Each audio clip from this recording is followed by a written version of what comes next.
साथियों नमस्कार, जोहार। जीटी रोड लाइव में आपका स्वागत है। मैं हूं अभिषेक सिंह। साथियों, मेयर तो चुन लिए गए, चाहे बात रांची की कीजिए या रांची के साथ साथ जो तमाम 9 क्षेत्र है उनका कहिए, लेकिन आज हम इस पे चर्चा करेंगे कि जो डिप्टी मेयर है, चाहे वो रांची हो, धनबाद हो, हजारीबाग हो, कौन बनेंगे और उसके प्रबल दावेदार कौन है।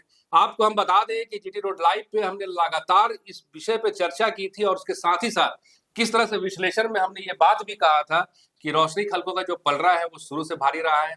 क्योंकि भले ही चुनाव दलीय आधार पर नहीं हो रहा हो, लेकिन जिस तरह से चाहे झामुमो और कांग्रेस में आपसी फूट देखने के लिए मिली, अपने अपने समर्थित उम्मीदवार को उतारने की प्रक्रिया देखने को मिली, उसका सीधा सीधा जो फायदा है वो रोशनी खलको को किस तरह हुआ। इसी तरह से अब आने वाले समय में देखिए, जिस तरह से कि राज्य निर्वाचन आयोग ने ये साफ कर दिया है कि 11 तारीख से लेकर के 19 तारीख के बीच में इस महीने के जो नगर निगम क्षेत्र है वहां डिप्टी मेयर का चुनाव पूरा कर लिया जाए। उसके साथ ही साथ जहां पे नगर पंचायत और नगर परिषद है वहां पे उपाध्यक्षों का भी चुनाव इन्हीं तिथियों के बीच में होना है। कौन बनेंगे और किस तरह से क्या खेल पक रहा है, क्या खिचड़ी पक रही है, इसको लेकर के हम चर्चा करेंगे। आप फ्रेम में हमारे साथ देख रहे हैं वरिष्ठ पत्रकार सरोज कमर जी है। सर, कौन बनेगा रांची का? सबसे पहले आप बताइए सर, क्या लग रहा है आपको? ये बता दे पहले अभिषेक भाई जी कि 19 पंचायत है नगर पंचायत जी, और 20 है नगर परिषद जी, और 9 है नगर निगम। नगर निगम में सुपड़ा साफ तो नहीं हुआ भारतीय जनता पार्टी का, लेकिन गिराफ बहुत नीचे गिर गया। और सिकंदर बनकर कोई अगर निकल रहा है कोई इस पूरे चुनाव में तो मुख्यमंत्री हेमंत सोरेन, क्योंकि कहीं प्रचार के लिए भी नहीं गए, ना कोई बयान दिया, लेकिन उनको उम्मीदवार कई जगह से मेयर बने और पार्षद की तो बात ही है नहीं। और कई जगह नगर पंचायत में अध्यक्ष हुए, नगर परिषद में अध्यक्ष हुए, कई जगह उनके उम्मीदवार।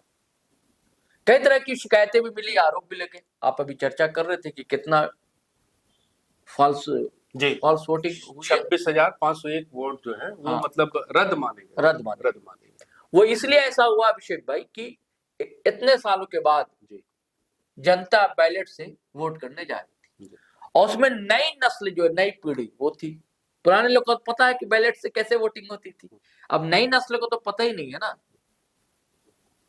तो नए नए युवाओं का झारखंड है, युवाओं का देश है, उनको पता ही नहीं है। कुछ लोग सीधे डाल दे रहे थे, फोल्ड नहीं कर पा रहे थे। तो निर्वाचन आयोग को इसके लिए ट्रेनिंग देनी चाहिए थी। बिल्कुल। और भी कुछ बातें हुई सर कि जैसे आपने जब बैलेट पेपर लिया वहां अंगूठा लगाया, तो अंगूठे की जो स्याही है वो भी कई बार जो है ना 2-3 जगहों पे लग गई।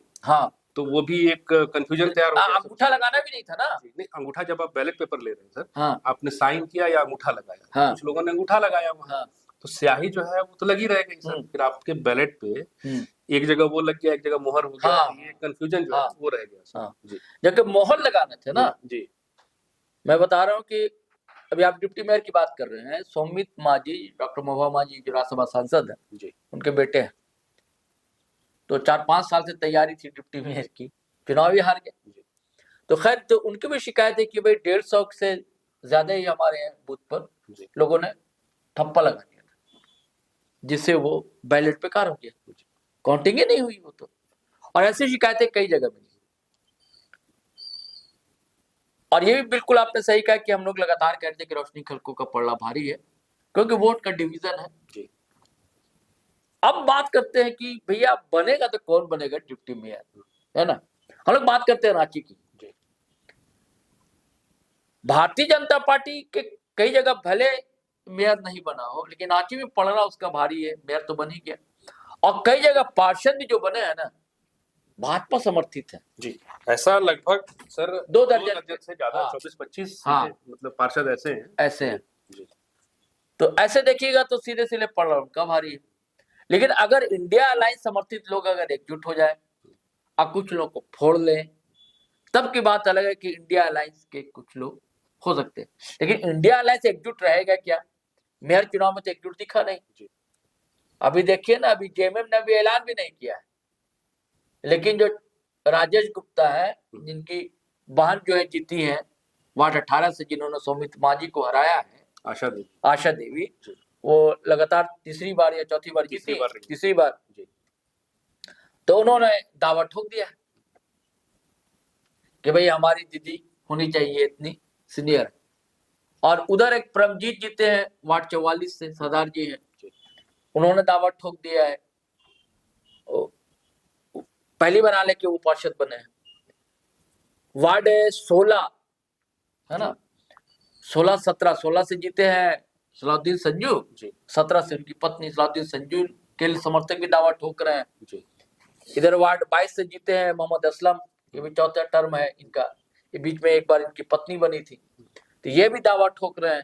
लगातार सर 4 बार सांसद हाँ, एक ही हुई, हाँ, कविता सांगा, हाँ, उन्होंने लगातार ये चौथी जीत जो है उन्हीं की एक है जी। तो नहीं, मैं भी इंडिया फोल्डर की बात कर रहा हूँ, क्योंकि जेएमएम ने कहा कि हमारी ओर से कोशिश है कि कोई अल्पसंख्यक चेहरा डिप्टी मेयर का हो, तो भाई ये सब अल्पसंख्यक चेहरे हैं, असलम हो, संजू हो, चाहे वो परमजीत सरदार जी हो, ये सब अल्पसंख्यक चेहरे। लेकिन जब तक आप एकजुट नहीं दिखिएगा, एकजुटता दिखाइएगा नहीं, तब तक आसान तो है नहीं, क्योंकि भाजपा समर्थित जो वार्ड पार्षद है उनकी संख्या 2 दर्जन के आसपास है, और उसमें सबसे बड़ा दावा मुझे लगता है, नाम तो कई चल रहे हैं, एक नाम है नकुल तिर्की। देखिए, जब इनका नाम चल रहा था रोशनी खलको का, तो नकुल तिर्की का भी नाम चल रहा था दावेदारी में, बिल्कुल सर, है ना। तो कुछ ना कुछ तो नेताओं ने समझाया बुझाया होगा, अरे मेयर चल ना बना दे वो डिप्टी मेयर, है ना, और चुनाव भी लड़े और जीत भी गया, और किसको हराया वर्षा गाड़ी, बताइए, वर्षा गाड़ी जो मेयर के जो आजसू पार्टी की केंद्रीय सचिव है, अब मेयर का चुनाव भी लड़ चुकी है, अच्छे खासे वोट लाई थी सर। हाँ, 2018 के चुनाव में जब मेयर का चुनाव हुआ था सर, हाँ, 1 लाख से ज्यादा वोट लेकर के वो आई थी। हाँ, उनको हराया है 1000 कुछ मतों से हारी है वो। तो नकुल तिर्की का नाम जो है, क्या कहते हैं, रेस में सबसे आगे। हालांकि उसके बाद देखिए मैं बताता हूँ, अखबारों ने भी छापा है, मीडिया में खबरें आई हैं। उसके बाद है सुनील यादव, ये वार्ड 21 से जीते हैं। वार्ड 28 से हैं रश्मि चौधरी, वार्ड 26 के हैं प्रदीप कुमार, वार्ड 40 के हैं सुचिता रानी राय। इन पर भी, नाम पर भी चर्चा हो रही है, लेकिन हमारा मानना है कि नकुल तिर्की एक तो आदिवासी चेहरा है, और दूसरा ये कि वो रेस में थे, और तीसरी बात यह है कि आपको याद होगा कि जब आशा लकड़ा मेयर थी, तो deputy mayor Sanjeev Vijayvargiya Bharatiya Janata party सही थी। आप बात कर रहे हैं आशा लकड़ा ने जब चुनाव जीता था, तो उस समय में 5 सीटों पे लगातार भाजपा का ही कब्जा था, और एक तरह से पूरा दबदबा था उस समय। अभी का हिसाब अलग है। अभी मान लीजिए कि रांची की ही हम बात कर रहे हैं, 24-25 सीटें भाजपा की, जो पार्षद है भाजपा के होंगे, बाकी तो जेएमएम और कांग्रेस अगर एकजुट हो जाए, यही तो मैंने कहा, एकजुट होंगे तब। अगर इंडिया अलायंस के लोग एकजुट होते हैं और किसी एक नाम पर आम सहमति बन जाती है, तब की बात है ना। ऐसा कोई नाम दिख रहा है सर आपको? क्या आपको लग रहा है आशा देवी का नाम जो कांग्रेस से, जैसे अभी राजेश? नहीं, मुझे नहीं लगता कि सहमति बन जाएगी जी, बिल्कुल नहीं लगता। तो आपको क्या लगता है कि झामुमो की ओर से कोई होगा? सहमति नहीं बनेगी जी, ये मुझे नहीं लगता कि सहमति बन जाएगी। अगर हेमंत सोरेन की कोई रणनीति हो तो मैं नहीं कह सकता, लेकिन जो दिख रहा है, या वो इससे इम्तिहान ले, सीख ले कि जो मेयर चुनाव हम कैसे हारे, तो ये भी हाथ से चला जाएगा। मेयर पद तो गया ही, डिप्टी मेयर पद भी हाथ से चला जाएगा, अगर ये दिमाग में आता है उनके। अच्छा, एक सवाल और है सर। हाँ, अगर सोमवीत मांझी जीत गए होते, हाँ, तो आपको क्या लगता है कि झामुमो की ओर से वो होते? हाँ, बिल्कुल होते जी, हाँ, बिल्कुल होते। क्यों ऐसा लग रहा है? एकदम तय, क्योंकि हेमंत सोरेन से बहुत ही निकटता उस परिवार की है जी, और अब बिना सोचे समझे प्रचारित नहीं किया जा रहा। अच्छा, कहीं ना कहीं तो इशारा मिला होगा, तो इतना हिम्मत नहीं कोई करता है। आपने आज तक देखा किसी का कि डिप्टी मेयर का 3 और 4 साल से भावी डिप्टी मेयर करके प्रचार हो रहा हो? देखा इससे पहले कभी किसी का है? तो कहीं ना कहीं से तो इशारा मिला होगा तब ना, कि अपने आप को पहले से डिप्टी मेयर घोषित कर देना। तो लगा होगा कि साहब ने पीठ थपथपा दी है, बुके उके दिए ही है जाकर, अब पहले भी रिलेशन है ही।